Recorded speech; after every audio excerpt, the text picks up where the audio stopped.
জোর খিদে লেগেছে আজকে। ছোট বউ, আজকে শিবুর ঘরে খাসির মাংস। শিবু খাচ্ছে আজকে জমিয়ে। আর লবুর ঘরে এই এত বড় কাতলা মাছ নিয়ে গেছে। খাচ্ছে সবাই। দে দে দে ঝপ করতে আমাদের কি রান্না হয়েছে। ভাত দে ভাত দে। বেটা সারাদিন এ কী করছে ও কী করছে দেখবে, আর খিদে পেলে বাড়ি আসবে। আমিও ছোট বউ, আজ দেখাবো মজা তোকে, দাঁড়া।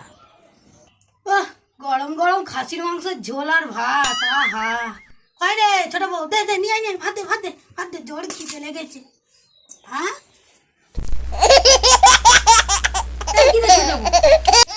বলছি ইয়ার কি করছিস? তরকারিটা দে দে দে, জোর খিদে লেগেছে, দে তরকারিটা দে। কি হলো রে? হ্যাঁ দাঁড়িয়ে আছিস কেন? তরকারিটা নিয়ে আয় নিয়ে আয়, খিদে পেটটা জ্বলে যাচ্ছে আমার। তরকারিটা নিয়ে আয় নিয়ে আয় নিয়ে আয়। দে দে দে, শিবু আজ খাসির মাংস খাবে। দে তরকারিটা দে। এই যে বললে শিবুর ঘরে খাসির মাংস হয়েছে, লেবুর ঘরে এত বড় কাতলা মাছ হয়েছে, তা নিজের ঘরে যে শুধু ভাত, তা তো খোঁজ রাখুনি। এবার শিবুর ঘরের খাসির মাংস ভেবে ভেবে ভাত খেয়ে আমায় উদ্ধার কর। No, no, no.